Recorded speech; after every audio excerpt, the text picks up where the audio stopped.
Buenas noches, es el 6 de diciembre del 2013. Mi nombre es Matthew Ogden y me da mucho gusto estar de anfitrión de esta videoconferencia de los viernes en larouchepac.com con el señor Lyndon LaRouche. Esta noche está conmigo en el estudio Dennis Mason y le estaremos presentando una serie de preguntas al señor LaRouche sobre una variedad de temas estratégicos. Parte de la discusión de esta noche incluirá una presentación de gráficos que es de seguimiento de una presentación parecida que hicimos en estas videoconferencias hace algunas semanas. La primera pregunta, tal y como lo solicitó el señor LaRouche, viene de unos contactos dentro de las instituciones en Washington. Y voy a leer la pregunta de la siguiente manera. Señor LaRouche, según todos los informes, el acuerdo interino al que se llegó en Ginebra entre Irán y el grupo de los P5+1 el mes pasado es bueno para la seguridad nacional de Estados Unidos. Abre la posibilidad de evitar una confrontación futura en el Oriente Medio y podría resultar en una normalización de las relaciones de Estados Unidos con Irán después de 34 años. A pesar de estos beneficios aparentemente obvios, hay una movida muy fuerte para presionar al Senado de Estados Unidos para que apruebe nuevas sanciones en contra de Irán la semana que viene, antes de que el Congreso se vaya de vacaciones para los días feriados próximos. Por lo menos algunos republicanos, incluyendo el dirigente de la mayoría, Eric Cantor, parece sentirse alentado por el hecho de que Obama va de picada y que hay muchos demócratas que buscan cualquier posibilidad de distanciarse de la Casa Blanca. Nuestra evaluación es que si se aprueban nuevas sanciones, esto puede romper el acuerdo con Irán, debilitará a la seguridad de Estados Unidos y establecerá las condiciones para una nueva confrontación militar en algún momento futuro. ¿Nos puede dar, por favor, su evaluación de esta situación?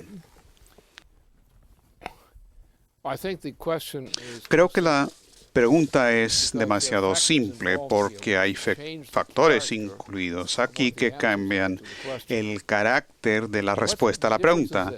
La diferencia es la siguiente.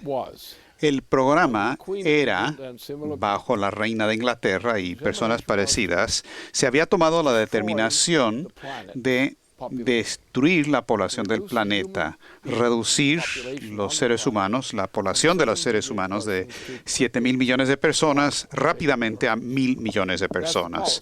Esa es la política. Ahora, lo primero que tuvieron que hacer para esa política, por parte de los británicos, los holandeses y demás, es que tenían que quebrar a Estados Unidos y quebrar a Europa Central y Occidental. Y por lo tanto, el daño inmediato que se estaba haciendo, mientras se permitía todavía que China tuviera alguna producción, y más producción a expensas de Estados Unidos, por ejemplo, que se le estaba eliminando la producción de automóviles que se envió a China. Este patrón ha seguido. Entonces, ahora lo que pasa, el efecto neto con esta última semana en los casos donde hubo una crisis con los rusos sobre esta cuestión. Y el punto es que Estados Unidos y otros estaban cometiendo un error terrible porque no hay producción significativa en esa región del transatlántico o de la región europea y sin embargo las fuerzas productivas que existen se basan básicamente del lado de Ucrania y hacia el este y luego se ataca a Ucrania de manera fuerte en base a este factor, pero la verdad salió y la verdad es que el apoyo que estaba ubicada ahí misma, estaba en la situación de Ucrania. Entonces, los ucranianos tenían la fuerza necesaria.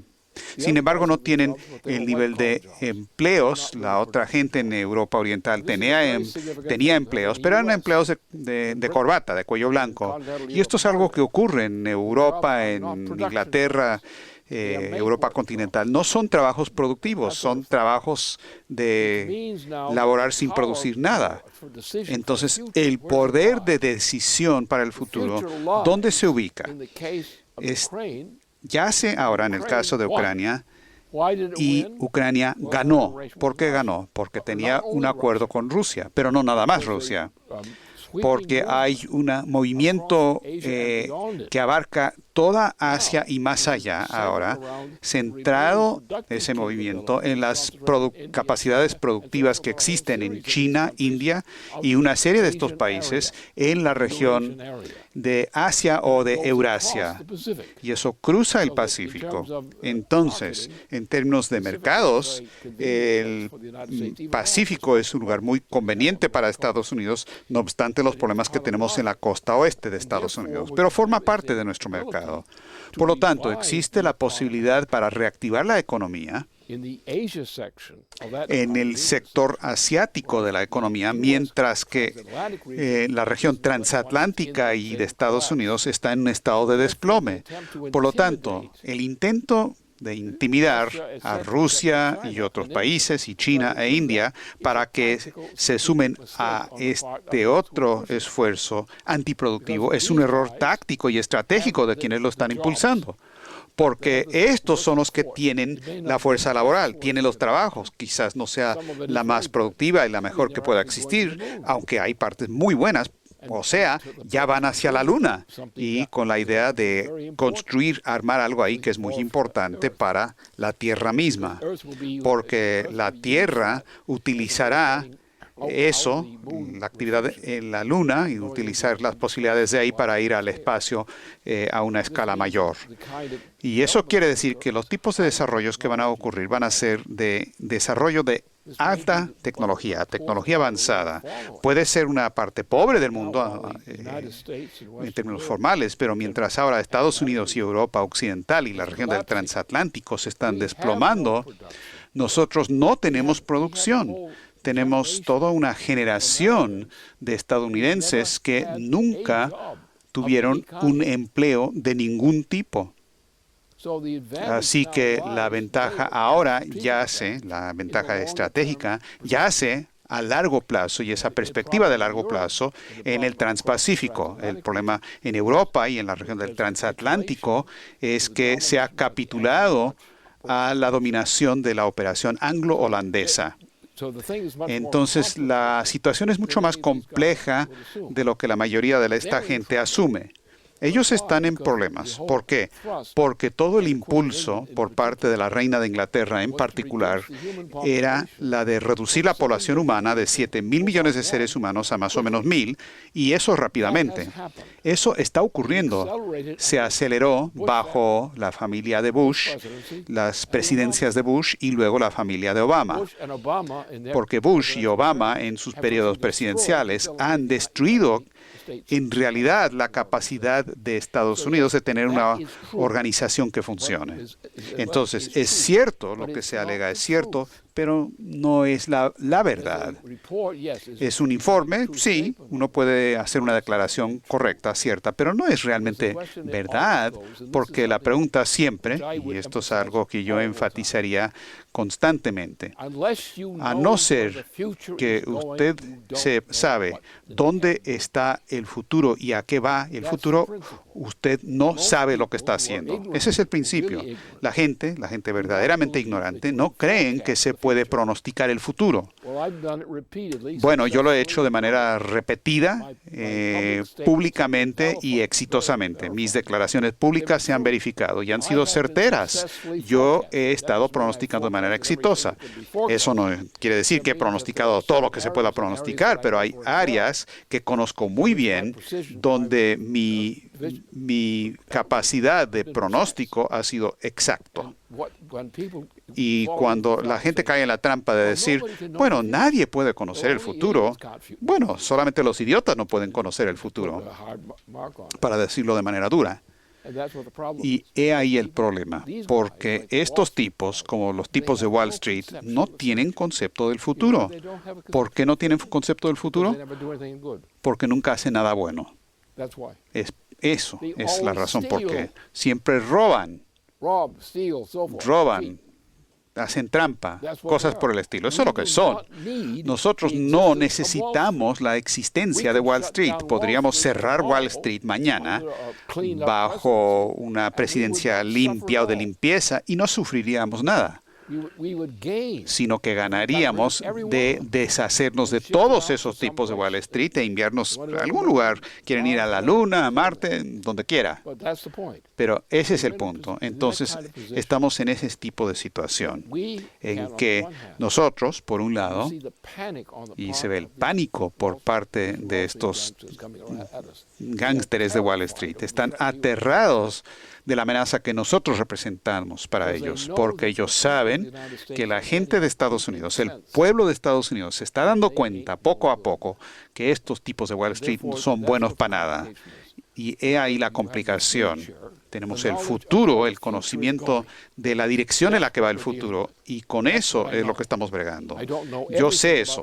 No conozco todo respecto al futuro, pero sí hay ciertas áreas, como las áreas de economía física en particular, donde soy experto. Y de manera repetida he hecho descubrimientos que tienen que ver con los pronósticos de lo que el futuro nos va a traer. Y siempre digo por qué.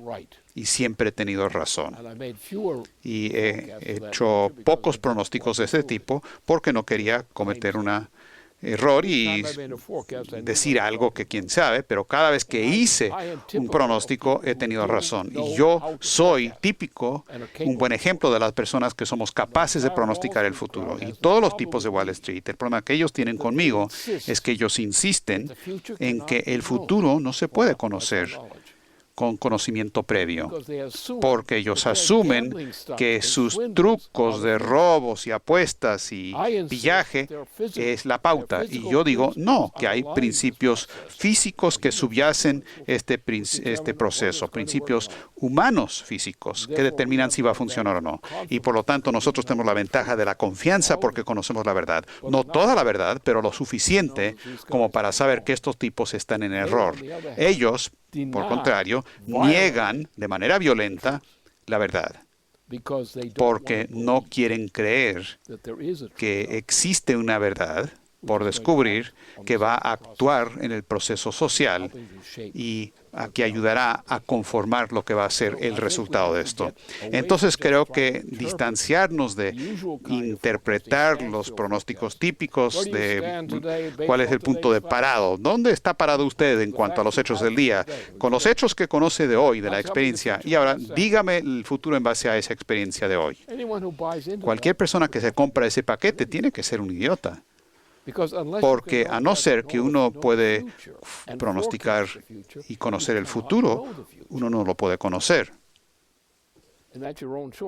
Y esa es opción de uno mismo, el no conocer, el ser incapaz de conocer el futuro. Y Wall Street está lleno de personas que dicen que yo robo, yo uso el arma, el brazo de la violencia para ganar. Por eso gano. La violencia no se puede pronosticar, se tiene que robar. Hay que matar y robar, y a eso nos referimos aquí. Exactamente eso.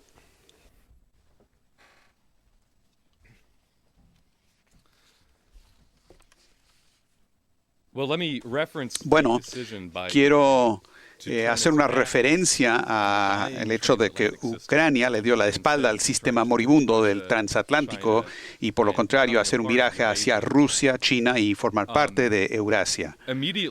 Inmediatamente después de que Yanukovych y Ucrania optaron por rechazar el acuerdo con la Unión Europea, Yanukovych fue de gira a China para reunirse con ni más ni menos que Xi Jinping, el presidente de China. Y de esa visita salió lo siguiente. Xi Jinping y el presidente Yanukovych firmaron un acuerdo de amistad y de cooperación que pone a Ucrania y China en una relación estratégica y económica muy cercana, muy estrecha. Y una de las cosas que dijo Yanukovych al concluir esa reunión con el chino es algo que indica muy bien exactamente lo que hacia dónde está mirando Ucrania en su relación con Asia. dijo lo siguiente: Ucrania le ve que hay mucha importancia con una asociación estratégica con China. Vemos que hay una gran importancia en la cooperación interregional porque es un mecanismo práctico y concreto para la instrumentación de decisiones estratégicas adoptadas al más alto nivel. La idea de la gran ruta de la seda se respaldará activamente aquí en Ucrania. Ahora, lo que quiero presentar en una presentación de gráficos que hemos armado es la evidencia como cuando se analiza el cadáver, de la muerte del sistema del transatlántico, lo que Ucrania busca escapar.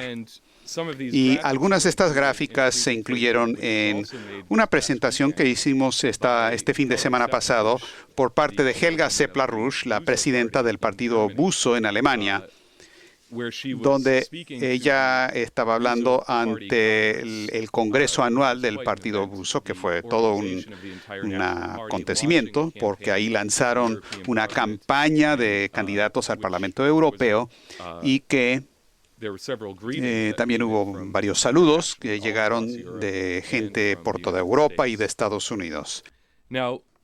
Ahora, donde quiero empezar con la primera transparencia, si me la pueden colocar, por favor, es el mismo punto de partida cuando presentamos estas gráficas hace 3 semanas. Este es una idea de lo que el señor LaRouche ha denominado una hiperinflación peor que la de Alemania Weimar. Lo que se ve aquí es el crecimiento rápido de la burbuja de los derivados financieros a nivel internacional, que empezó a crecer en los 1980, cuando se estaba rechazando la Glass-Steagall, pero que se disparó de manera hiperinflacionaria y explosiva después del 99, cuando se elimina por completo la ley Glass-Steagall. Se ve que esto creció muy rápidamente, es más, a una tasa exponencial, justo hasta el año 2007. Ahora, según las estadísticas del Banco de Pagos Internacionales, la burbuja de los derivados, que forma la gran mayoría de toda la deuda del planeta, llegó al nivel de unos 700 billones de dólares en ese momento, que es una buena cantidad de dinero o de dinero ficticio. Según los cálculos de la revista EIR, se podría decir que esa cifra del Banco de Pagos Internacionales está subestimando la cantidad real por la mitad. Entonces aquí nuestro cálculo es que estamos hablando de 1.500 o 1.600 billones de dólares en su totalidad. Y se ve que esto se debió haber desplomado en el año 2007-2008 y empezó a ocurrir porque fuera una burbuja ficticia de entrada de deuda de apuestas de juegos de azar y debió haber sufrido una deflación rápida en el 2008. Pero ¿qué ocurrió? Primero George Bush y después con Barack Obama hemos tenido 5 años de emisión cuantitativa constante de rescates del sector financiero. En la siguiente transparencia podemos ver el total acumulado de emisión cuantitativa para todo el sector del transatlántico. Estamos hablando de Estados Unidos, del Reino Unido y también la zona del euro en combinación. Estados Unidos, bajo la política de emisión cuantitativa, está llegando a 4 billones de dólares acumulados que se ha usado para inflar el sistema y rescatar a los bancos de Wall Street. Eso ha estado creciendo últimamente al ritmo de $1 billón de dólares al año, con compras de 85 millones de dólares por mes, 85 mil millones de dólares por mes. Entonces, ya cerrando este mes, estaremos llegando a casi 4 billones de dólares en existencia. Si a esto se suma la cantidad de emisión cuantitativa del Reino Unido, que son más o menos 1 billón y pico en los últimos 5 años, y luego la eurozona, que ha metido unos 2 billones de dólares en el equivalente de emisión cuantitativa en los últimos 5 años. Si se suma todo eso, entonces tenemos un total de aproximadamente 7 billones de dólares en emisión cuantitativa total, rescate de los bancos. Ahora, eso puede parecer que es un número muy grande, y lo es. Pero si reconsideramos un momento, y acuérdense de la gráfica que vimos hace un momento, que era el total de derivados en existencia en todo el sistema financiero mundial, si comparamos estos simplemente 7 billones de dólares de rescate financiero en los últimos años, 5 años, a los 700 billones que dice el Banco de Pagos Internacionales, por lo menos, o en existencia a nivel mundial, pueden ver que esto es simplemente el 1%, cuando mucho, de la cantidad total de los derivados que existen. Entonces, estos simplemente 7.000 millones de dólares jamás podrían cubrir la totalidad de los derivados en existencia. Este sistema está muerto y no hay cantidad alguna de rescate que lo podría rescatar. Ahora, si a esos rescates externos se suma lo de los llamados rescates internos. Esto es lo que vimos que se lanzó en Chipre en febrero de este año. Esto es lo que ahora ha llegado a Estados Unidos con el caso muy especial de rescate interno que se está ejecutando ahora en el caso de la ciudad de Detroit, donde se está rescatando los bancos de Wall Street, robando las pensiones de los trabajadores de la ciudad de Detroit. Aún sumando este rescate interno al rescate externo, a esta emisión cuantitativa, estamos hablando más o menos, si tomamos el porcentaje de las cuentas bancarias que se robaron en el caso de Chipre, y se aplica ese porcentaje a la totalidad de los depósitos en existencia en Estados Unidos, en el Reino Unido, en Europa. Entonces, si combinamos todo eso, son nada más otros 7 billones de dólares. Entonces, cuando mucho, estamos hablando de 14, 15 billones de dólares en totalidad de rescate externo y interno. Entonces, de nuevo, eso de ninguna manera puede cubrir una existencia de derivados de 700 billones de dólares según el Banco de Pagos, cuando en realidad es más. Entonces la intención nunca era salvar el sistema, la intención nunca era rescatar el actual sistema financiero para construir un puente, para sobreponernos a los problemas o cualquier frase que habrán escuchado de la boca de Ben Bernanke. Quiero referir a la gente a un pronóstico que hizo el señor LaRouche en este mismo foro de estas videoconferencias el 15 de febrero de este año.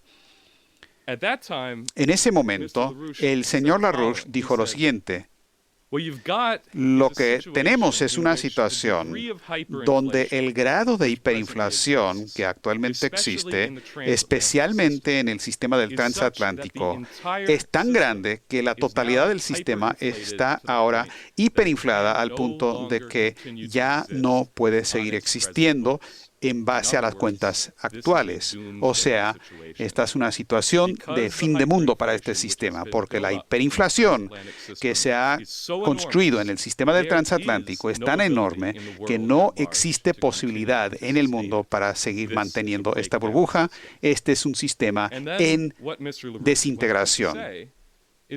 Y luego lo que dijo el señor LaRouche es que la gente que están creando este sistema de rescate interno y externo saben y entienden muy bien lo que es esa realidad. Saben que no hay manera de rescatar este sistema, sino que su intención es eliminar la mayor parte de esta riqueza ficticia y robarla de la mayoría de la población del transatlántico, con la intención de realizar lo que el señor LaRouche acaba de mencionar en este programa, la intención, que es la intención explícita de los grupos financieros británicos y otros, de reducir la población del mundo en un 70 u 80%. Ahora, si no creen eso que les digo, 2 días más tarde, después del pronóstico que usted hizo, señor LaRouche, el 15 de febrero, esa realidad misma ocurrió. En el caso de Chipre, el rescate interno se aplicó. El porcentaje de los depósitos que la gente pensaba que existía como su dinero simplemente se eliminó y se lo robaron los banqueros para rescatar su sistema financiero. Luego, eso está regresando ahora a Estados Unidos en el caso de Detroit. Ahora, si la gente quiere tener un pronóstico, un concepto de lo que pronto será la situación de Detroit, quiero presentar ahora la siguiente transparencia. Esto se llama Grecia, otro éxito del FMI. Ahora, los números que ven aquí en la pantalla podrían, de ninguna manera racional, se puede llamar un éxito. Tenemos la pobreza, que aumenta en 30% entre los años 2008 y 2012. La gente sin vivienda aumenta en 25% en el mismo lapso de 4 años. El número de muertes fetales ha aumentado 22% entre el 2008 y el 2011. Los suicidios han aumentado en 27% en solamente un año, del 2010 al 2011. Y la prostitución aumentó en 150% entre el 2008 y el 2012. Ahora, mientras todos esos números han estado subiendo, miren lo que ha estado bajando. La población total de Grecia se ha reducido en 10% entre el 2009 y el 2012. Y la tasa de natalidad se redujo por otro 10% entre el 2009 y el 2011. Así que si quieren ver un éxito desde el punto de vista de la Unión Europea, el Fondo Monetario Internacional, el sistema de la Troika, vean el caso de Grecia y vean eso como un ejemplo de lo que estará llegando a Estados Unidos, a Detroit y otras ciudades cercanas a donde usted vive. Ahora, lo que quiero examinar ahora es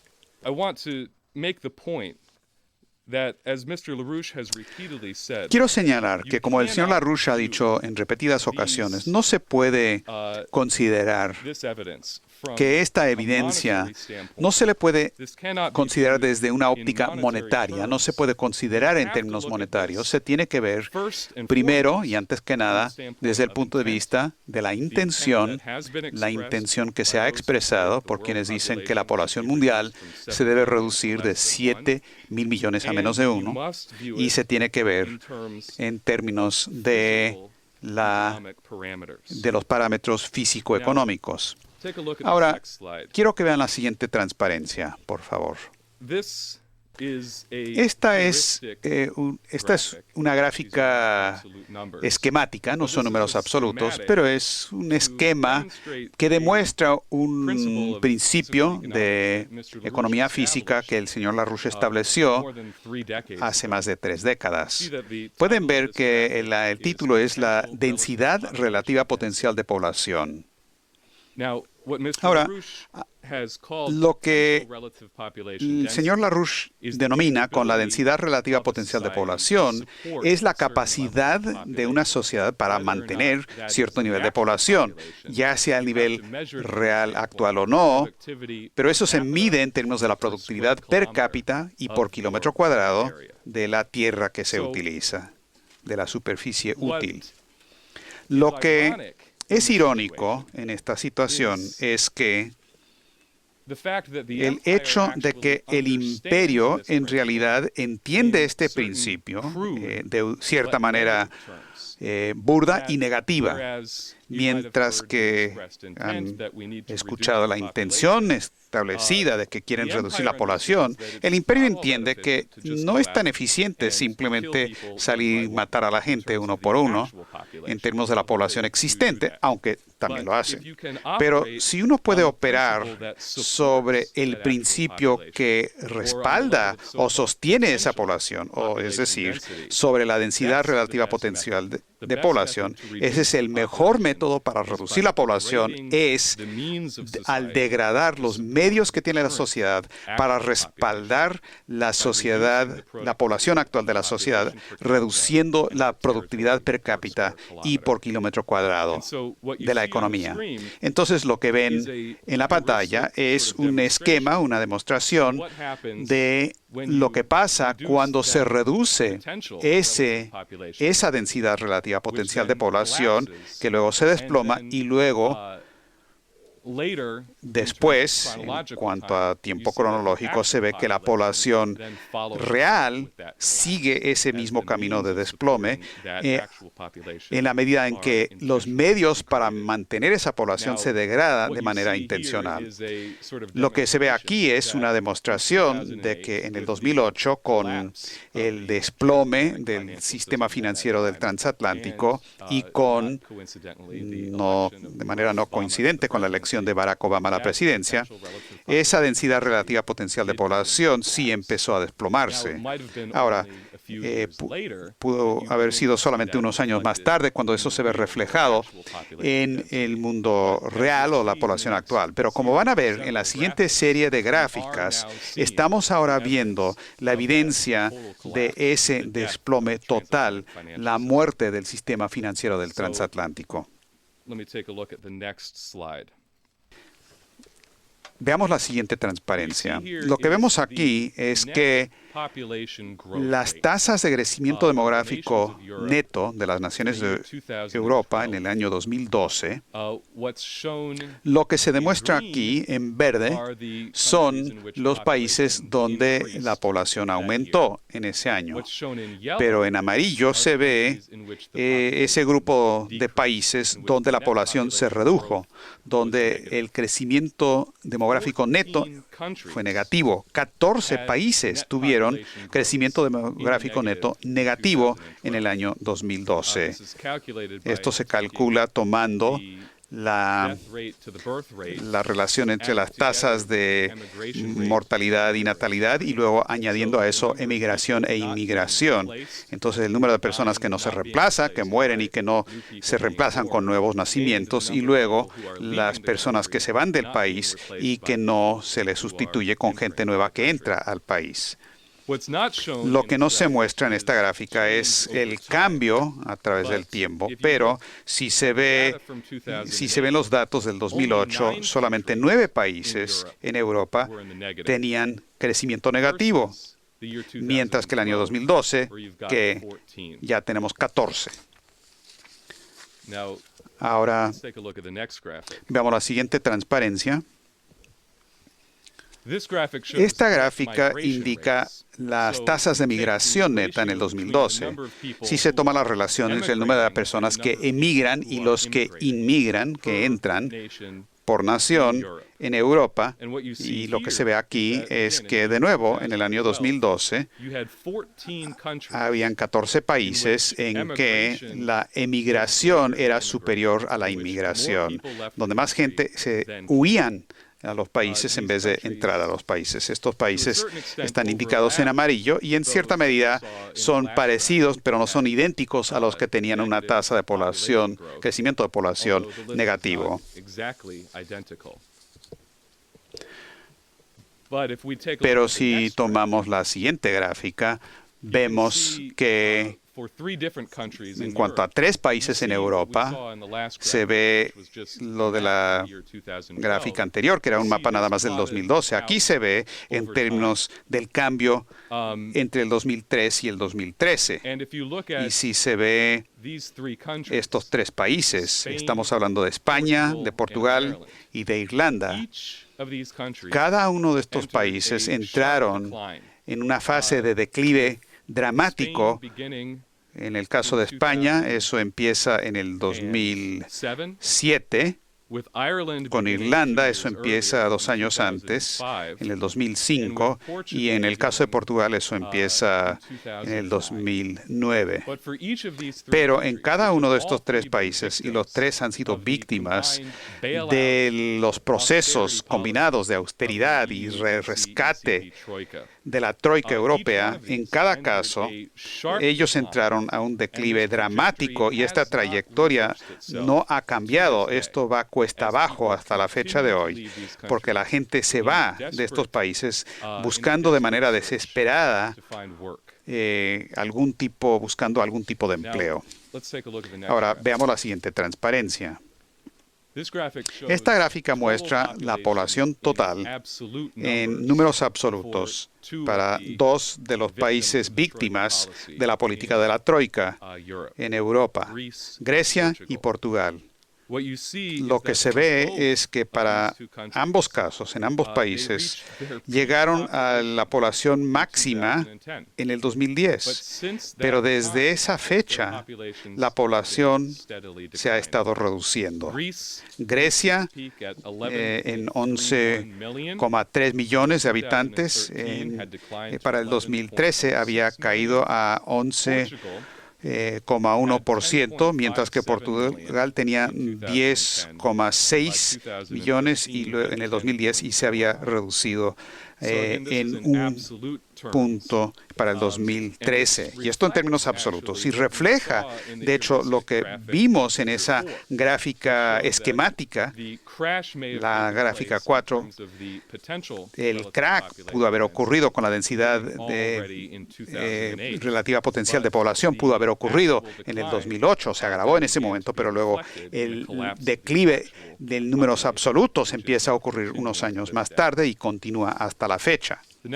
La siguiente gráfica indica exactamente lo mismo en el caso de España, donde el año pasado por primera vez empezó a experimentar una reducción absoluta de su población, que se puede atribuir principalmente a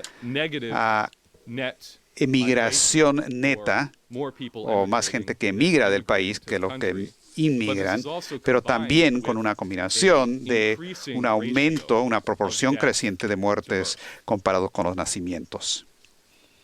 Ahora, esta siguiente gráfica es realmente escalofriante.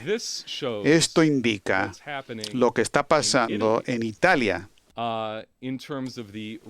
en cuanto a la proporción entre el número de personas, en números absolutos, centenares de miles de personas que mueren en un año específico en relación a los nacimientos en ese año. Y ahí se ve, en el 2008, el número absoluto de muertes supera el número absoluto de nacimientos y esa relación, esa brecha ha estado creciendo y creciendo y creciendo rápidamente desde esa fecha hasta hoy. La siguiente transparencia se muestra exactamente la misma situación en el caso de Portugal. Se ve de nuevo en el año 2008, hay una equivalencia entre el número de muertes con el número de nacimientos, y después de eso la brecha empezó a crecer y luego rápidamente la relación creció dramáticamente en el año 2010 hasta el 2012 y el 2013. No tenemos los datos todavía para el número de muertes totales en el año 2013, pero pueden ver que la trayectoria es equivalente a lo que vimos en el caso de Italia. Ahora, una cosa que vale la pena señalar es que esto realmente es una era de tinieblas, es un escenario de la era de tinieblas. Si cualquier persona ha leído las historias de la muerte negra del siglo XIV, de esa era de tinieblas, como el señor LaRouche ha relatado en muchas ocasiones, cuando él estuvo sentado cerca de Florencia, en el punto exacto desde donde Boccaccio escribió el Decamerón, y mirando la ciudad de Florencia abajo de las colinas, uno se siente casi enfermo porque ve que lo que está pasando ahora en esta brecha creciente entre el número de muertes y nacimientos, la emigración desesperada de personas que se van de estos países, el éxodo que está ocurriendo y está dominando el sistema del transatlántico.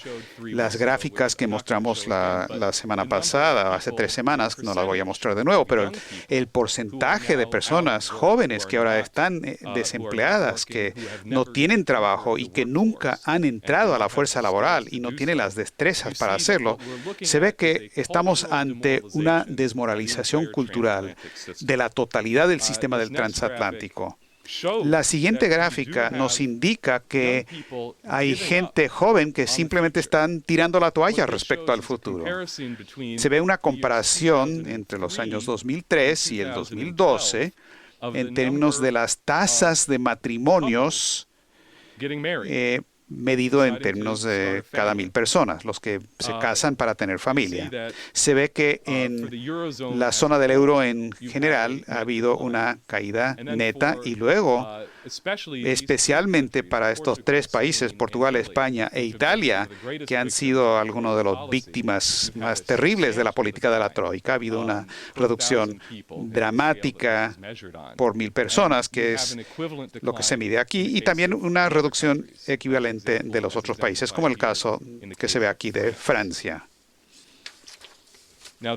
Ahora, la siguiente transparencia nos indica que para algunos de estos mismos países, el cálculo de lo que realmente se debería considerar el desempleo real se presenta. El problema es que los datos que se reciben en cuanto al desempleo oficial, que se ve en la barra azul, realmente es una definición muy limitada y falsa. Si se ve el número de personas desempleadas más el número de personas que supuestamente están desalentadas y que simplemente se han salido de la fuerza laboral, y además las personas que se les impone trabajar parte del tiempo, unas cuantas horas, cuando necesitan y quieren trabajar a tiempo completo para mantenerse, se ve que los números son sustancialmente superiores en términos del desempleo real que se ve en la barra roja en comparación con la oficial. Ahora, la siguiente gráfica muestra los mismos números, pero proyectados a través del tiempo. Vemos del 2003 al 2013 y se ve que aunque el desempleo real era más o menos estable entre los años 2003 y 2008, luego aumenta dramáticamente en cuanto empieza el crack financiero y empiezan las políticas de rescate.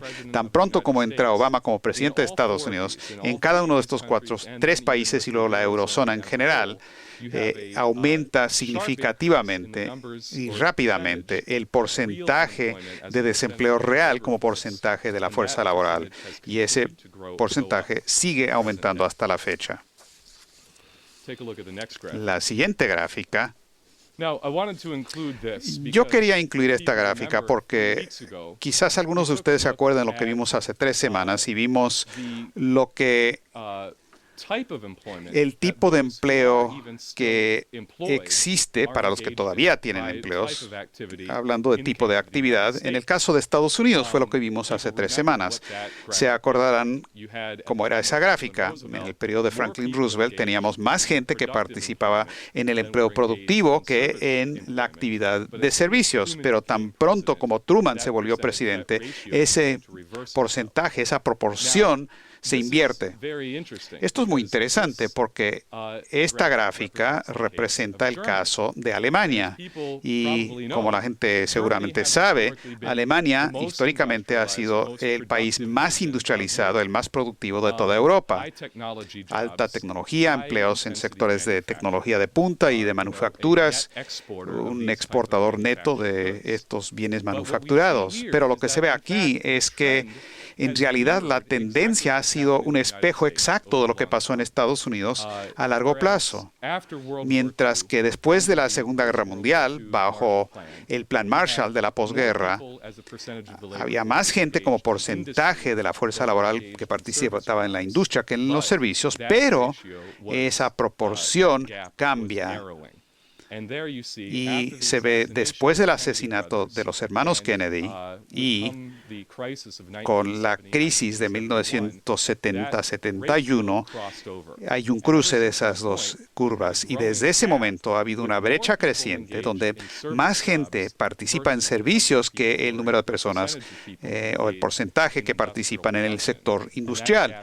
Y esa brecha ha crecido y crecido paulatinamente hasta la fecha. Ahora, para llegar al punto a algo que abordaremos en mucho más detalle en una videoconferencia que se presentará mañana, que presentarán varios miembros del equipo del sótano, el grupo científico de la RUSPAC, que ahora nos lleva directamente a los principios que subyacen esta cuestión de la densidad relativa potencial de población. Se les presentará una demostración integral de por qué tenemos que tener un aumento de lo que se llama la densidad de flujo energético, el tipo de energía y el tipo de intensidad que existe per cápita y por kilómetro cuadrado.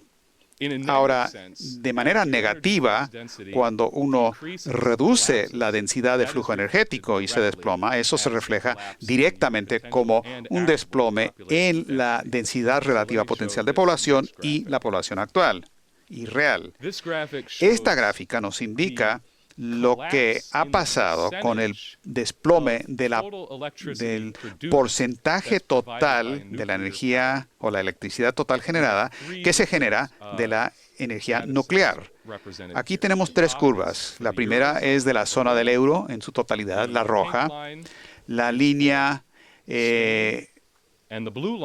rosada es de España y la azul es la de Alemania. Ahora, acuérdense de la gráfica anterior donde vimos el desplome en el empleo industrial, en el caso de Alemania, en proporción a la fuerza laboral que participa en los servicios. Y hagan una relación de eso con lo que están viendo aquí, en esta gráfica.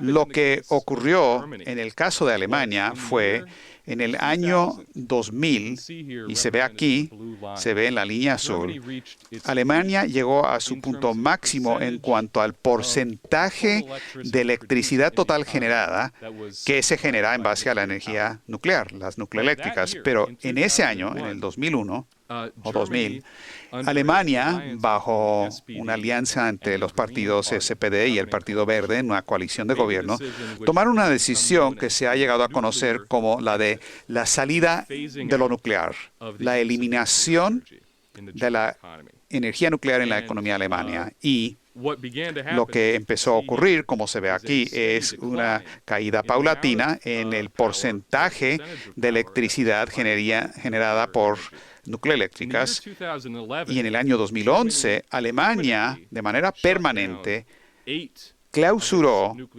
8 de sus reactores nucleares que nunca se van a volver a abrir y se comprometió a cerrarlas todas para el año 2022. Y esta llamada salida nuclear nos ha llevado al punto donde en cualquier día en Alemania, que antes tenía un excedente de electricidad que podía exportar, ahora hay un déficit de 8.300 megavatios por día, y eso le impone a Alemania que importe electricidad de países vecinos, la República Checa y de Francia. Ahora, quiero también señalar que en el caso de España, España es todavía más dramática la situación. En 1991, España empezó su salida del sector nuclear y aprobaron leyes para prohibir cualquier construcción futura de reactores nucleares y, de nuevo, en los años subsiguientes se ve una reducción rápida y consistente del porcentaje total de electricidad que se genera por nucleoeléctricas. Y la lista sigue. Irlanda tenía un reactor nuclear que supuestamente se iba a construir, que después iban a seguir 3 más, creo, en el condado de Wexford, en la parte del sur, al sur de Dublín, pero en los 1970s eso lo eliminaron. Y hasta la fecha Irlanda tiene exactamente 0 en cuanto a electricidad generada por nucleoeléctricas. Y hay casos comparables en todo el resto de Europa con poquísimas excepciones. Ahora, las últimas dos gráficas que les quiero presentar nos regresan a la situación de Estados Unidos y nos plantean el tema que se va a abordar mañana en la videoconferencia del sótano sobre el programa de fusión nuclear. Esto indica que en toda la historia de Estados Unidos, desde 1780, ha habido una tendencia consistente de aumento y una tasa creciente de aumento de la cantidad de energía per cápita como promedio que los ciudadanos de Estados Unidos consumen. Empezando en 1780, con la victoria de la Revolución Americana y los comienzos del sistema de Hamiltoniano, se ve el comienzo de un aumento de esta energía per cápita, principalmente de energía proveniente de leña. En 1840 o 50 entra el carbón como fuente de energía, una fuente de poder en la economía. Y como debe ocurrir con los cambios alineales y los aumentos de la densidad de flujo energético, la leña se volvió cada vez menos importante y el carbón empezó a tomar un papel dominante. Luego, a principios del siglo, el petróleo y gas natural empiezan a reemplazar el carbón y la leña como fuentes de energía y hasta los 1970s se ve una tasa creciente de aumento de consumo de energía per cápita para los ciudadanos de Estados Unidos. Sí les quiero indicar que hubo un desplome entrando a la Gran Depresión económica en los 30s y 40s, pero eso se corrigió a mediados de los 30s con la política de Franklin Roosevelt. También se puede ver que hubo un aumento significativo más o menos en 1960, que es cuando ganó la presidencia John Kennedy. Ahora, veamos la siguiente gráfica. Lo que esto muestra es lo que debió haber ocurrido en comparación a lo que ocurrió.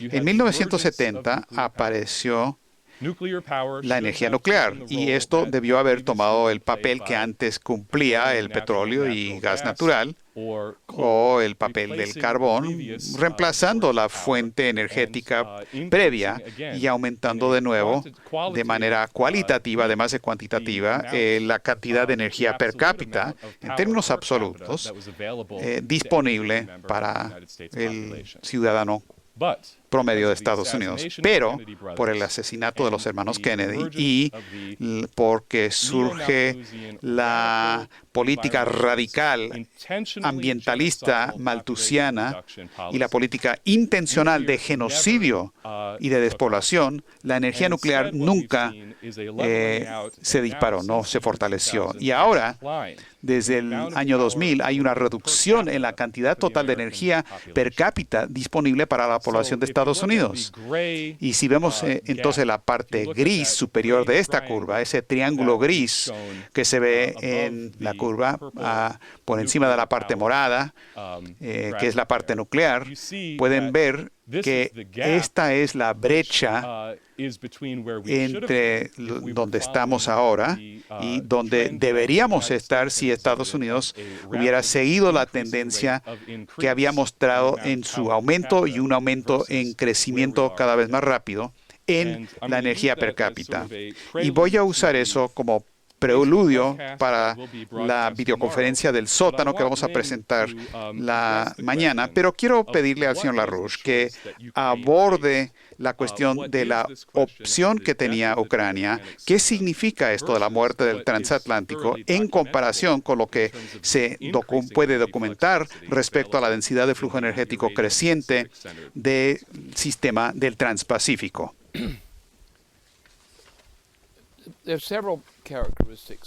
Hay varias características en este proceso porque estamos tan acostumbrados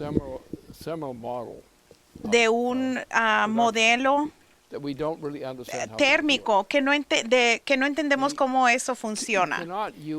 No puede usar las estadísticas físicas como determinación para hacer que las cosas funcionen en la sociedad. Para todos que asumieron Se les entrenó que se creyera así a la gente en el periodo de posguerra, por ejemplo, y el aumento de una cantidad por sí misma es lo que corresponde al progreso, y eso nunca ha sido verdad. Lo que sucede es que el progreso es determinado por el cambio de la evolución de las capacidades de la mente humana. Eso es lo que lo hace. Nunca son hechos físicos. Ellos tal vez reflejan algo, pero no dicen qué es lo que reflejan. Y uno ve ciertos aspectos del efecto. Pero ¿cómo y por qué? ¿Por qué algunas personas se vuelven estúpidas? ¿Por qué la población estadounidense se ha vuelto estúpida permanentemente y en aumento desde la muerte del presidente Kennedy? Y desde ese punto, por lo tanto, el esfuerzo a voluntad de lo que llamamos la mente humana es la fuerza decisiva. No es un efecto físico. Los efectos físicos son controlados por la mente humana. Veamos las condiciones. Uno empieza con la humanidad. Empecemos con el hombre que cocina su propia cocina su propia comida mientras sus vecinos no hacen eso. Y este progreso desde una forma muy simple en la distinción entre el simio y el ser humano. Y vemos eso desde la punta de Sudamérica. El clima era satisfactorio, están los huesos y las fogatas que existieron ahí, porque se quedaban en la misma área, en esta zona donde tenían la fogata. Y esto prueba que lo que es la mente humana no es un factor exógeno, es la mente humana como tal. Y la humanidad es responsable de esa manera por su propio éxito o su derrota. Sin embargo, la reacción es que la humanidad va a reaccionar a lo que permite a la humanidad lograr el progreso. Por ejemplo, el progreso físico. Y el progreso físico es una manifestación, pero no es la causa del cambio. Ese es el punto. Por lo tanto, lo que uno necesita es tener la causa expresada en resultados para poder sostener el cambio que se introdujo. Lo que tenemos, por ejemplo, si uno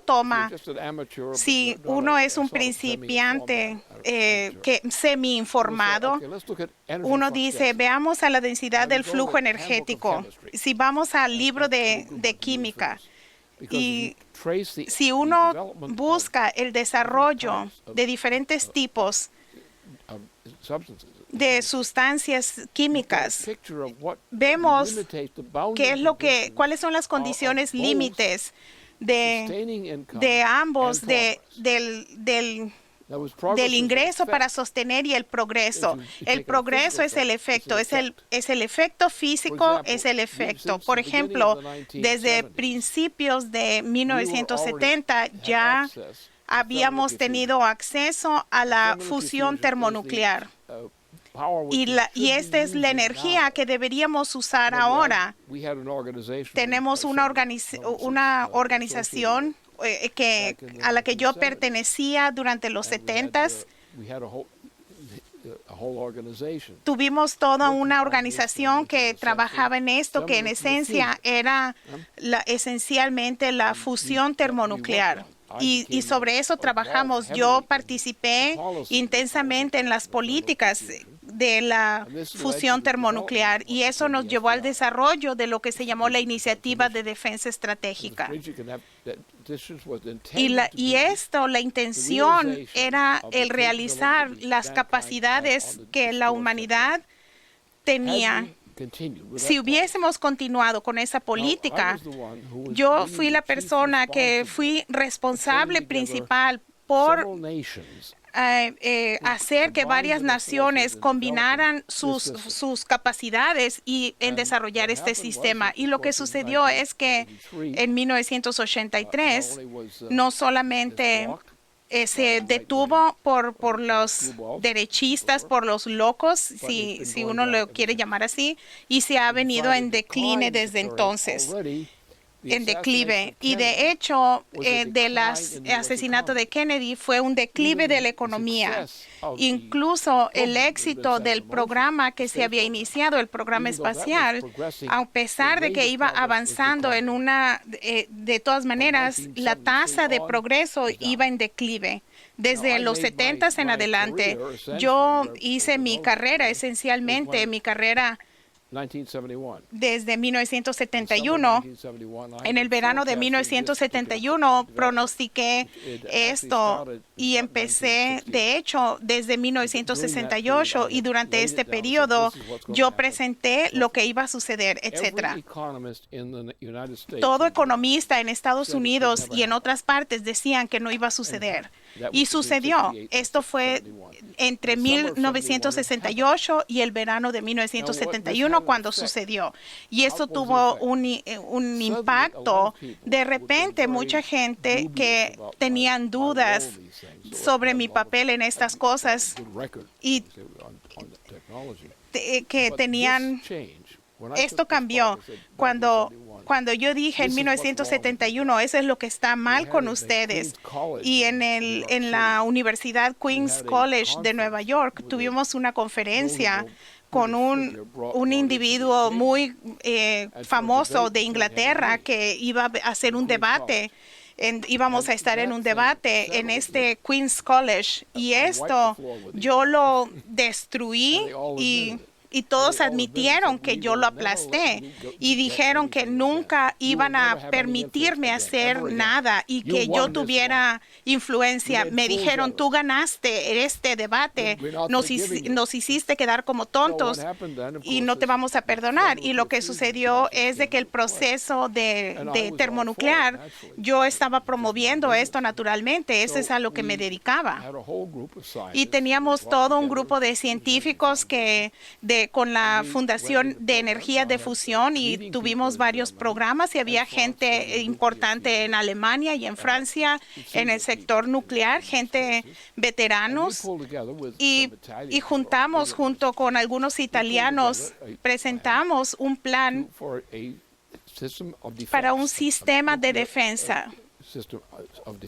Un sistema de defensa nuclear. Y por lo tanto propusimos que la Unión Soviética y otros se nos unieran en el acuerdo con Estados Unidos para tomar una dirección hacia tener una solución nuclear. Yo personalmente fui en su mayoría responsable para organizar a las fuerzas soviéticas en este intervalo. Yo los convencí. Y había un acuerdo internacional para que hiciéramos esto. Y el presidente de Estados Unidos me apoyó en esto. Entonces, la familia Bush tenía otro parecer. Y conocemos a ese grupo, los conocemos muy bien. Eran el grupo a favor de Hitler que quisieron abandonar esta opción porque pensaron que no era una buena idea, pero siempre fueron a favor de los nazis hasta ese momento y eran unos degenerados profascistas. Entonces, acuérdense que Prescott Bush fue un individuo importante que permitió que Adolfo Hitler se convirtiera en el canciller de Alemania, porque bajo la ley alemana y hasta muy recientemente, si tú estás en quiebra, vas a la cárcel. En otras palabras, no tienes un acuerdo, sino que vas a la cárcel. Entonces, lo que sucedió es que Hitler iba a ir a la cárcel en 1923 en adelante. Pero no fue a la cárcel porque Prescott Bush, como parte de un equipo, personalmente le dio financiamiento a Hitler para que no fuera a la cárcel. Y con este apoyo de las fuerzas estadounidenses y británicas, este grupo, estos traidores, enemigos míos, ellos fueron los que hicieron el daño. Naturalmente, en su momento trataron de matarme, pero no me mataron. Me metieron a la cárcel por un periodo y otros individuos me sacaron de la cárcel porque por las cosas que yo estaba dedicado a hacer y que resumí cuando empecé a funcionar a mi estilo, como lo había hecho en los 60s, y lo hice. No era muy popular por hacer esto. Así que lo que estoy ilustrando es el hecho que el aspecto personal, intelectual personal, la manera en que la gente piensa, lo que van a insistir que van a hacer, a lo que se van a dedicar, a lo que van a abandonar. En general, el problema de la falta del progreso en la nación es la falta de tener el coraje, porque la mayoría de la gente en una nación es que la habilidad de hacer lo que se tiene que hacer se debe hacer. Pero como para ser prácticos no lo hacen por razones políticas. Dicen no vamos a hacer esto, sino que nos vamos a dejar llevar para llevarnos bien. Ese es el lema. Hay que dejarse llevar para llevarse bien. Y esta es una declaración de corrupción. Porque si uno está en contra de las cosas que va a hacer que la nación sea más feliz y sea mejor, ¿qué hay de malo con esto? Esa es la naturaleza de las cosas y lo importante que se debe entender es el factor creativo, el principio no ético. Y esa es la característica de la humanidad. No hay ninguna otra especie que conozcamos sino la humanidad que hace esto. La humanidad, con el desarrollo coordinado de la determinación humana de conseguir y hacer las cosas y ponerse a la altura, porque cuando la ciencia es un impulso para hacer estos avances. La gente que no entiende esto, el problema es que la mayoría de la gente piensa que no se puede conocer el futuro. El hecho es que la humanidad, el progreso de la humanidad depende en que la gente tenga confianza en el futuro. En otras palabras, no se toman los hechos y se hace un proceso deductivo en base a los hechos, pero la perspicacia es que sabemos que vamos a resolver un problema. Algunos hacemos esto y otros no, pero esa es la historia de la ciencia. Van a encontrarse que las personalidades individuales que son valiosas de una manera u otra son las personalidades que impulsan el progreso. No es el carbón, no es el petróleo, no es la energía nuclear. Eso no es lo que impulsa el progreso, pero lo que lo impulsa es la mente humana. Y no vive con el carbón, con el petróleo, vive por la mente humana. Y solo la mente humana, a mi parecer, es lo único que conocemos en el universo que hace eso, es el ser humano, es la mente humana. Sin embargo, vivimos en una sociedad oligárquica todavía. El elemento dominante, como en el caso de Troya, es un ejemplo. Vivimos en una sociedad que es una sociedad perversa. El Imperio Romano era una sociedad perversa. Y cometieron un genocidio contra la población romana. Los más ricos dijeron en cierto momento nos salimos de aquí y se llevaron sus tesoros y se fueron a la parte norte del mar Adriático y era un poco duro por un principio, pero se asentaron y se convirtió esto en Venecia. Y después, cuando se cayó el sistema veneciano, mantuvieron las reliquias y después se convirtió en el sistema holandés, el sistema anglo-holandés, y este es el proceso que continuó durante el siglo XVII y XVIII. En el siglo XVII era la oligarquía holandesa que se convirtió en el nuevo sistema veneciano, y después, cuando se entraba al siglo XVIII, vimos el surgimiento de la sociedad británica, pero los anglo-holandeses son lo mismo hasta la fecha actual. Así que este sistema dominante en este imperio es el imperio anglo-holandés, y por lo tanto uno solo tiene las políticas ecologistas como resultado de este sistema oligárquico, y se basa en la mente humana. Prácticamente todo mundo en la economía enseña la llamada economía práctica. Hablan de los principios mecánicos, y si los sigues te vas a hacer rico. Y el progreso, vamos a obtener progreso, pero lo básico es ser rico, y si tienes dinero eres poderoso. Y vivimos en una sociedad donde se dice que el hecho de que algo puede ser el caso y lo vamos a hacer que suceda depende de cómo la sociedad decide. Por lo tanto, aquellos que hacemos esto, quienes a menudo perdemos, como en el caso de Kepler, por ejemplo. Los logros de Kepler, lo que él no podía hacerlo, y sin embargo lo hizo y estuvo correcto, y empezaron a denunciarlo y gritarle, pero de todas maneras él estuvo correcto. Por lo tanto, uno encuentra que es la personalidad intelectual humana, que es el impulso que determina si tenemos progreso o no. Y el problema es cuando yo oigo que alguien dice, vamos a ser prácticos, yo digo, hay que acabarlo, porque los que son prácticos, los que dicen, seamos prácticos, son ellos los que siempre te traicionarán. Ellos son tus enemigos, la gente práctica, porque no quieren que tú cambies el juego. Quieren controlarte. Por ejemplo, ¿por qué estos individuos se enojan mucho conmigo? Los de Wall Street. ¿Por qué se enojan? Porque yo pronostiqué el futuro y nunca lo hago de una manera tonta. Yo no llego a ese punto.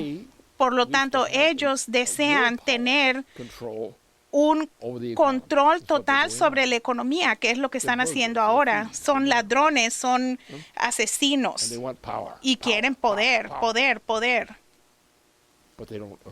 Pero no han ganado nada y no producen nada.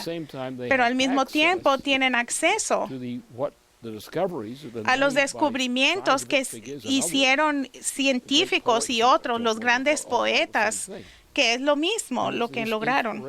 Y esta inspiración de la mente humana, o la inspiración de lo que es capaz, es lo que determina el progreso o el fracaso.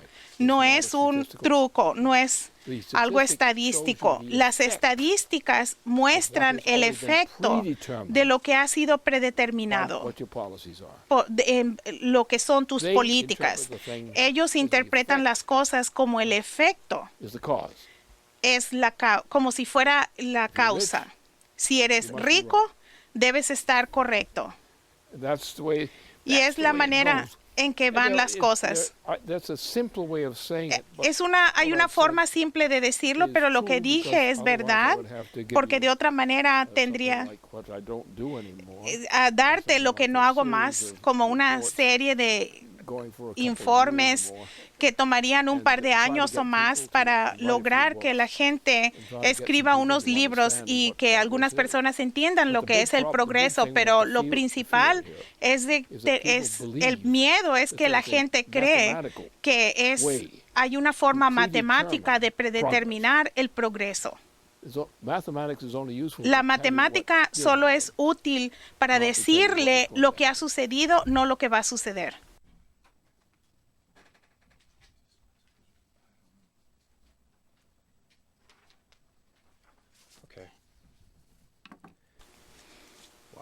Muy bien, tengo una pregunta sobre el caso de Detroit.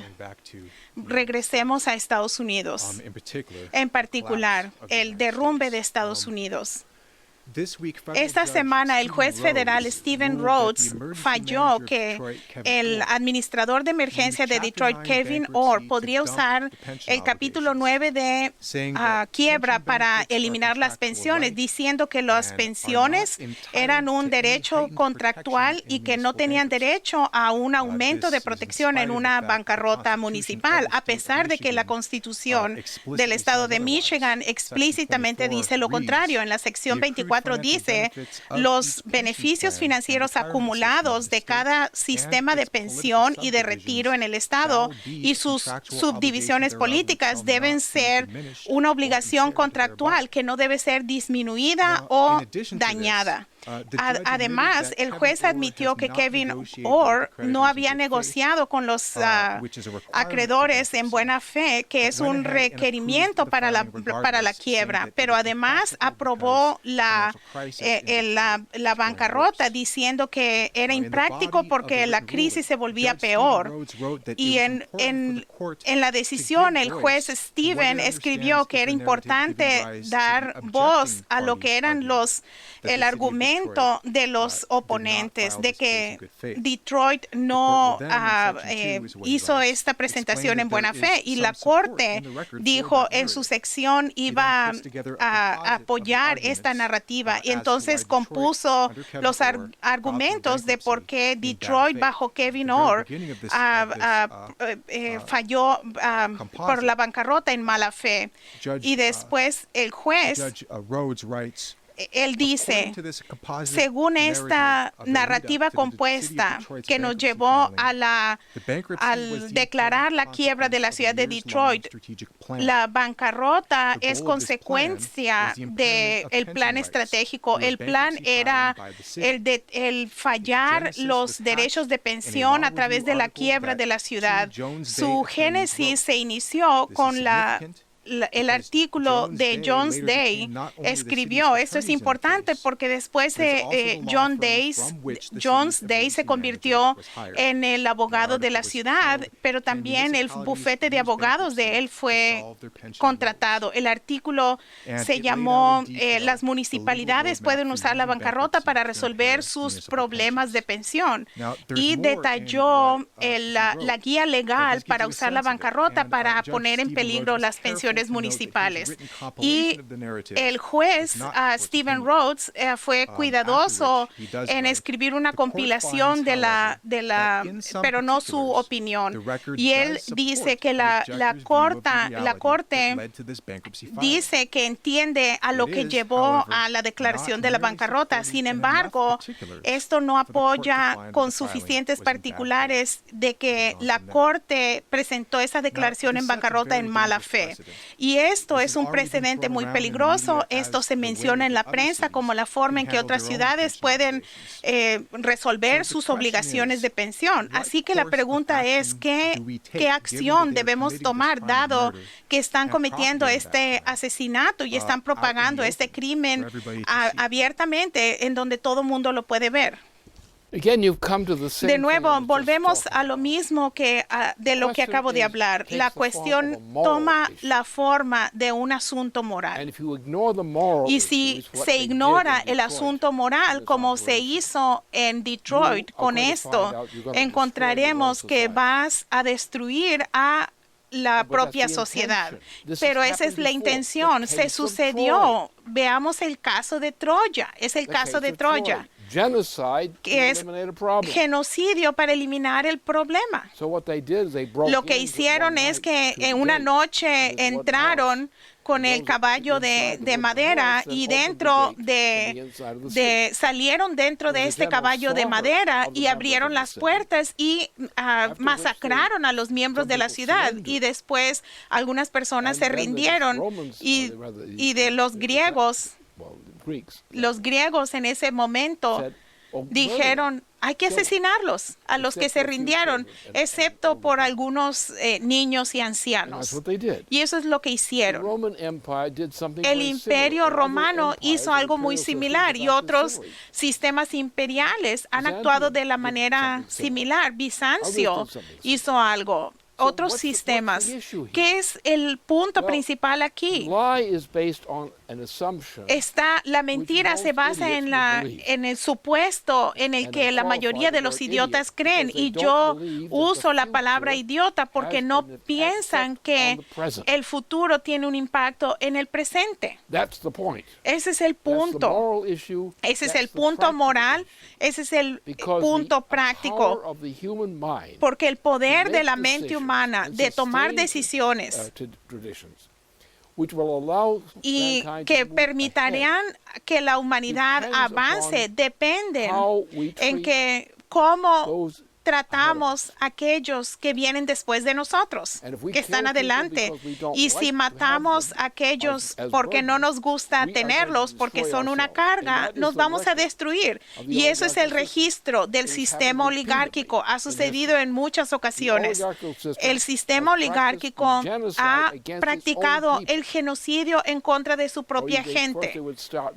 Empezaban al principio eliminando algunos en la población. El sistema esclavista se usó por ese propósito, no simplemente para tener esclavos activos, pero para matar a la gente como los gladiadores, y de esa manera se creó cierto tipo de entretenimiento, y los gladiadores están allí listos para matarlos o a la persona que está junto a ellos, y si tuvieron éxito en matar a la persona que encontraron, y podrían matarlo a él, o él tiene la oportunidad de matar a esa segunda persona. Así que la idea per se de permitir que algo así suceda es un asesinato. Eso es lo que es. El asesinato con intención, el asesinato de una persona es asesinato. Y los doctores se preocupaban mucho por esto. Se volvieron menos preocupados y estaban más preocupados en el dinero que iban a cobrar. El punto es, la humanidad no es simplemente una especie que desarrolla el futuro, pero la humanidad y su existencia depende en mostrar la fortaleza para apoyar el futuro.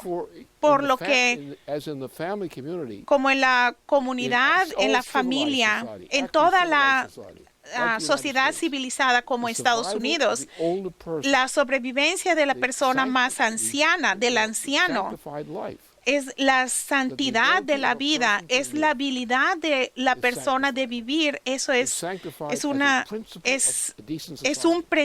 es un principio de una sociedad decente, y cada sociedad en la historia que ha violado esta ley, este principio, se ha ido al infierno. Por esa razón. Eso es lo principal. Esto no es una cuestión práctica de la manera en que la gente define lo que es práctico. Solo los seres humanos pueden hacer esto. Solo los seres humanos pueden crear a voluntad. Ningún animal puede crear a voluntad. Un acto de creación es imposible entre los animales, y el ser humano y los líderes de la sociedad humana son siempre gente que se orientan al futuro. La gente que es práctica no son gente honorable. La gente que es práctica no es gente honorable, porque quieren hacer las cosas rápido ahora. Y la gente que es moral, y la gente que es creativa y que en general es moral, depende en su compromiso por el futuro. ¿Cómo se puede lograr un descubrimiento? ¿Cuántos grandes descubrimientos científicos se han hecho? ¿Quién es la gente que ha hecho eso? ¿Y cuál es el producto de la gente que no hizo descubrimientos?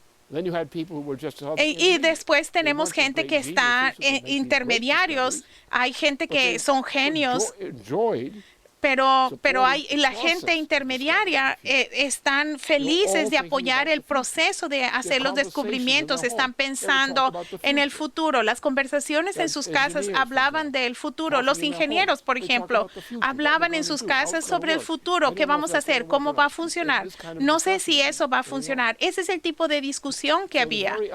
Así que la idea misma de lo que va a resultar de la determinación en Detroit es un crimen en contra de la humanidad, un crimen en el nivel más superior de crímenes, el peor de los crímenes. El hecho de que ese juez hizo esa propuesta es un crimen contra la humanidad. ¿Y qué pasa si tiene éxito? ¿No es un asesino? ¿No ha quitado la vida humana a voluntad? Es un asesino. Y bajo cualquier ley decente se le consideraría como tal. Por ejemplo, gente que muere de enfermedades muy serias, que tienen enfermedades terminales, en donde el dolor es muy grande y las familias, no solamente para la gente anciana, pero para otras personas que tienen enfermedades, etcétera. Por lo tanto, lo sagrado de la vida humana es la ley, y sin lo sagrado de la vida no hay. Wall Street es la gente que no tiene leyes, intrínsecamente sin ley. Cuando uno se encuentra un cretino de Wall Street y empiezan a discutir contigo y te dan razones prácticas de por qué hacen lo que hacen. ¿Qué quiere decir esto? Quiere decir que tienen la intención de ser criminales y se les debe tratar como tales. No quiere decir que los matemos, pero tenemos que detener que no podemos permitir que vayan muy lejos. Y es el tipo de... No los matamos porque son matones, son gente perversa. No los matamos porque tenemos un gran respeto por la vida humana. ¿Y qué es la vida humana? La vida humana no existe como algo en el instante. Defina la vida para mí. Defina la vida humana. ¿Cómo funciona la vida como tal? ¿Cómo funciona? Porque no es simplemente la vida como tal, es la vida asociada con la capacidad voluntaria del ser humano. Entonces, lo que enfrentamos con esos individuos en Detroit son los peores enemigos de la humanidad. Son lo mismo de lo que fue Hitler y muchas veces más, y se les debe tratar como alguien peor que Adolfo Hitler, porque ese es el efecto práctico del papel que han jugado. Y el resultado de este juez en Detroit, este individuo bajo la ley real es un criminal.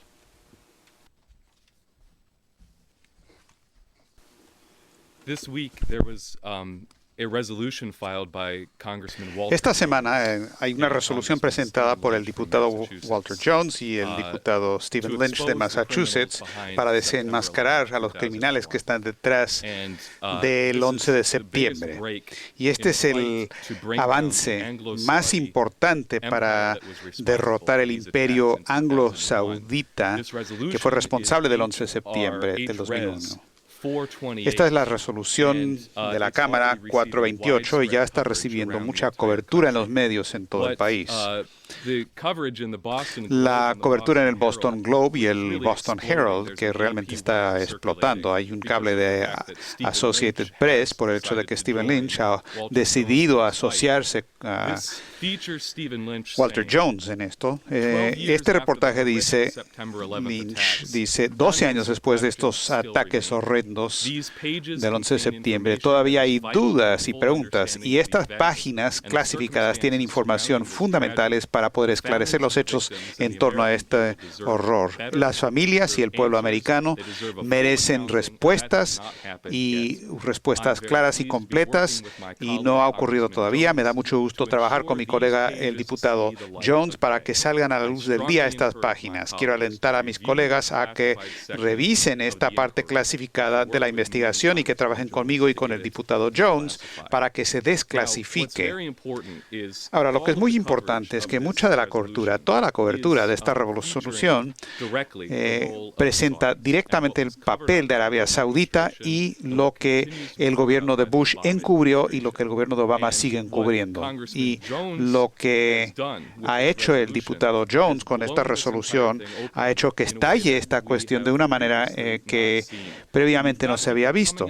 Hay gente que está empezando a salir a la luz del día que participaron en la investigación en el 2003 con el senador Bob Graham, los profesionales que investigaron y dicen que cuando yo vi esta investigación me causó horror personal, pero luego cuando se clasificó y se encubrió, Eleanor Hall es una persona que se cita, que fue una de las que investigó, dice, esto me molestó y aún en ese momento personalmente pensé que se podría haber presentado más que esto, se tiene que estudiar de nuevo.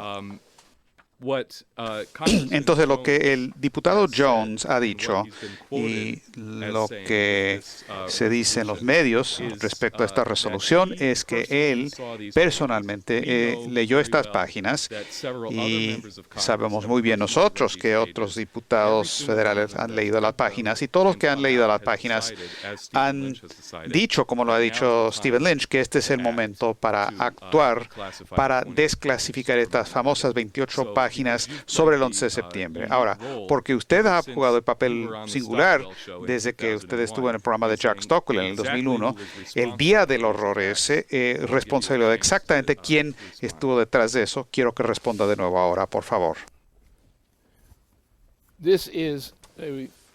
Esto es resultado de el imperialismo clásico, por así decirlo.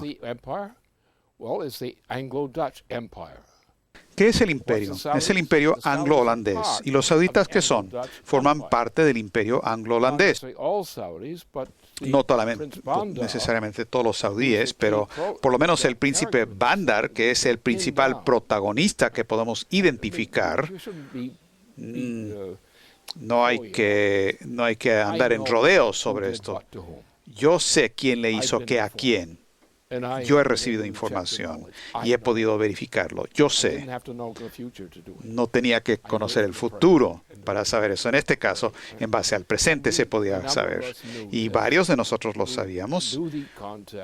Conocemos los contactos, la gente que hablaba al respecto, pero se había mantenido un control con los miembros del Congreso, en tanto miembros activos del Congreso, no como individuos. Y otra gente supuestamente no iba a recibir la información, pero de todas maneras se había filtrado. Ahora, el problema aquí es exactamente ese. ¿Quién es el responsable? ¿Quién es el culpable? Sabemos lo que pasó, los hechos son conocidos. El príncipe Bandar fue la persona clave. Él personalmente estaba involucrado en facilitar los dos pilotos que participaron. ¿Qué más quieren? Su esposa participó en eso. Todos estaban involucrados en esto. Y era una compañía de 3 partes que llevó a cabo la operación. Y la reina de Inglaterra era la encargada del asunto.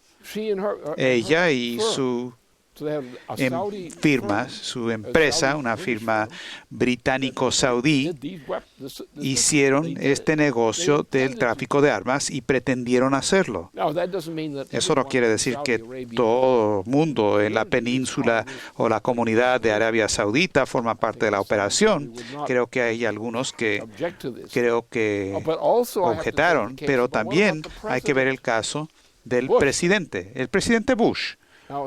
Ahora, no fue un presidente muy inteligente, que digamos, su capacidad cerebral era muy limitada, creo que su poder de drogas era más importante que el de su cerebro, pero la familia Bush, que fue uno de los principales anfitriones de estos saudíes, luego enviaron a esta gente de Arabia Saudita de Estados Unidos cuando esto ocurrió. Porque acuérdense lo que pasó, se cerró todo el tráfico aéreo en Estados Unidos cuando ocurrió. Nadie podía salir, salvo principalmente miembros de familias de Arabia Saudita. Y salieron de lugares como principalmente Texas, donde algunas personas se estaban reuniendo con familias saudíes ahí. En las secuelas de este proceso. Y veamos la historia del asesinato de nuestro presidente. El asesinato formó parte de este proceso. ¿Y quién lo asesinó a Kennedy? Ahora se sabe que fue J. Edgar Hoover o gente parecida, el jefe del FBI. Por eso lo mataron a él y a su hermano. Y el propósito es obvio. Vean la política. Vean la política de Kennedy y vean la política de Roosevelt y la política de Eleanor Roosevelt, porque ella era una persona, la viuda de Roosevelt, que hizo campaña y organizó la campaña de Kennedy. Entonces, el punto aquí es sobre este punto. Tenemos el tema de la integridad misma de Estados Unidos, porque toda la evidencia, desde que George W. Bush Jr. entró a la presidencia y Obama está también en la presidencia con este mismo conocimiento, él tiene este conocimiento, entonces él también está encubriendo un crimen en contra de Estados Unidos. A él se le debería hacer un juicio político por eso nada más, porque el crimen es del nivel más alto imaginable. Quieren hablar de altos crímenes y graves crímenes. Obama, los ha encubierto, lo ha tolerado porque ha prestado su voz para volver a clasificar estos documentos para que no se revele la información contenida ahí. Y proteger, ¿a quién? Proteger a la reina de Inglaterra. No solamente los saudíes, sino la reina de Inglaterra, quien es la parte responsable del 11 de septiembre. ¿Y cuál es la política de la reina de Inglaterra? ¿Ella qué hace? ¿Qué es tan importante respecto a esa reina? Bueno, ella ya hizo claro hace poco, recientemente, en cuanto a los acontecimientos de Copenhague. Ella dijo, ella lo ha hecho claro, que la reducción de la población humana de este planeta de 7.000 millones de personas a nada más que 1.000 millones es su objetivo inmediato. ¿Hitler dijo eso? Hitler no llegó tan lejos. Él no llegó tan lejos como la reina de Inglaterra. Y como pretenden hacer ellos ahora, y como pretende hacer la reina de Inglaterra. Es posible, por lo tanto, conociendo los hechos respecto a las personas responsables del asesinato de Kennedy y de su hermano, y a sabiendas de lo que estaba involucrado en esta operación respecto al 11 de septiembre, ¿no creen ustedes que esto es algo importante?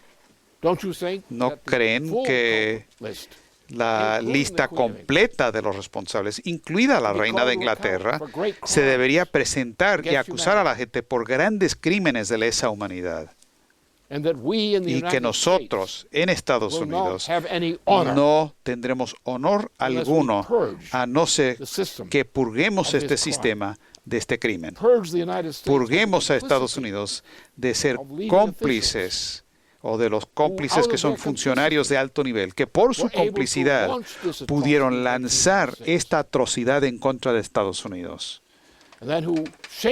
Y que de manera desvergonzada, en la persona de la reina de Inglaterra, que es una de las principales narcotraficantes del mundo, estos son los crímenes en contra del pueblo de Estados Unidos y otros. Y hemos tenido gente al más alto nivel en la jerarquía del gobierno, en medio de complicidad de un crimen en contra de Estados Unidos y la civilización en general. Hay que ver las cosas de esa manera. Hay que dejarnos de estos fraudes y farsas. Hay una parte del mundo, hay pueblos del mundo, partes del mundo que son criminales de los peores. El tratamiento de Rudolf Hess sería algo apropiado para cada uno y todos de estos individuos. Y eso sería un tratamiento muy generoso a estos criminales. Hess era una parte pequeña comparado con estos criminales. Y Estados Unidos no recuperará su honor ni encontrará respeto para su propio pueblo, especialmente para los políticos, a no ser que se limpie este asunto ahora. Nunca tendremos una sociedad decente si este crimen no se revela por completo y se limpian los hechos del caso y reconocer los principios morales, porque la reina de Inglaterra decide con su grupillo y decide una y otra vez que va a reducir la población de la raza humana de 7.000 millones a 1.000 o lo que sea que busca. Genocidio del tipo que cometieron en Troya, del tipo que cometieron los romanos y los venecianos. Vamos a hacer las cosas más horribles que pueda concebir una sociedad civilizada si no somos aptos para limpiar esta basura, no somos adecuados para gobernar. Y cualquier persona que no quiere hacer esa limpia no está calificado para ser un dirigente de gobierno. Quiero concluir con un anuncio que Keisha Rogers ha presentado oficialmente su campaña para el Senado desde el estado de Texas. Para quienes no la conocen, Keisha Rogers fue 2 veces la candidata del Partido Demócrata en el distrito 22º distrito de estado de Texas. Anteriormente era la base de la NASA, donde ella hizo campaña en base al juicio político en contra de Obama y salvar a la NASA, y ganó el nombramiento demócrata 2 veces. Ahora se ha presentado oficialmente con su campaña para el Senado desde Texas. Ella presentó una declaración que está en la página de la Rushpack y quiero leer una pequeña parte de esto. Dice: mi nombre es Keisha Rogers y soy candidata al Senado de Estados Unidos. Quiero ser la candidata demócrata para eliminar el vacío que han dejado los políticos corruptos que han destruido la dirección para un verdadero progreso y avance industrial para el Estado y la nación. Hago un llamado a los ciudadanos de Texas para que se sumen a mi candidatura para eliminar la economía de los rescates de Wall Street y el saqueo de nuestro seguro social. Hay que eliminar inmediatamente lo que han hecho los banqueros y restablecer el orden de la banca y restablecer la Glass-Steagall como la ley de la nación. Nada de rescates, nada de rescates internos. Rechazo las políticas asesinas que ponen de blanco a los pobres a nombre de Obamacare y el programa de atención médica de Obama. Rechazo la política de desempleo récord y gente que ha perdido sus viviendas. Tenemos por fin que acabar con la destrucción de nuestras industrias, nuestras granjas y nuestro programa espacial. Texas tiene que volver a ser líder en el progreso y el crecimiento, encabezando la campaña como uno de los estados más industrializados de la nación. Tenemos que ser dirigentes en la exigencia de plataformas de mayor densidad de flujo energético, estableciendo una economía de fusión nuclear. En uno de sus discursos finales, Kennedy, en Houston, Texas, él dijo: en Texas y en la nación, el cambio ha sido la ley de la vida. El crecimiento ha significado nuevas oportunidades para este estado. El progreso ha significado nuevos logros. Esto tiene que volver a ser de nuevo nuestra misión. Entonces, Lynn, ¿tienes algunas palabras finales que decir sobre este anuncio de Keisha para el Senado? Bueno, creo que sí hay una cosa que debo decir, que recientemente, cuando surgió la ocasión, tuvimos una presentación entre nosotros y yo enfaticé que teníamos que inmediatamente colocarla a ella registrada como candidata al Senado, porque creo que eso en nuestra organización en su totalidad, su papel como candidata en esa parte de Estados Unidos, bajo esas circunstancias, es exactamente lo que se requiere para hacer que el fiel de la balanza vaya en la dirección de lo que se tiene que hacer. Porque hay mucha gente en Estados Unidos que realmente son cobardes, en el sentido de que, por lo menos según mis pautas, son cobardes. Y claro, yo he hecho cosas que otra gente no hubiera hecho, pero porque pensé que era necesario. Y por lo tanto, a lo que voy es que yo tenía una idea un sentido a priori que yo sabía que ella podía hacerlo, y lo único que me preocupaba antes de lanzar este proyecto era si ella había decidido que estaba dispuesta a hacer lo que sí puede hacer y sabía que podía hacer. Y cuando ella dijo que sí, yo dije sí.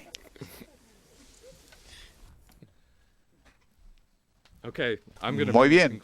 Con eso vamos a concluir esta videoconferencia esta noche. Quiero decirles que sí habrá una declaración de la diputada de Maine, Andrea Boland, que va a estar en la página web para mañana en la mañana, que es un informe completo junto con Diane Sayre de lo que pasó adentro, en las entrañas de la reunión de los legisladores estatales en Washington, D.C., la pelea, la bronca que hubo sobre la ley Glass-Steagall. Eso va a estar en la página electrónica nuestra. Léanlo completo ahí. Muchas gracias por participar con nosotros esta noche. Muchas gracias, Lynn, y gracias a Dennis. Y con eso concluimos esta videoconferencia. Buenas noches.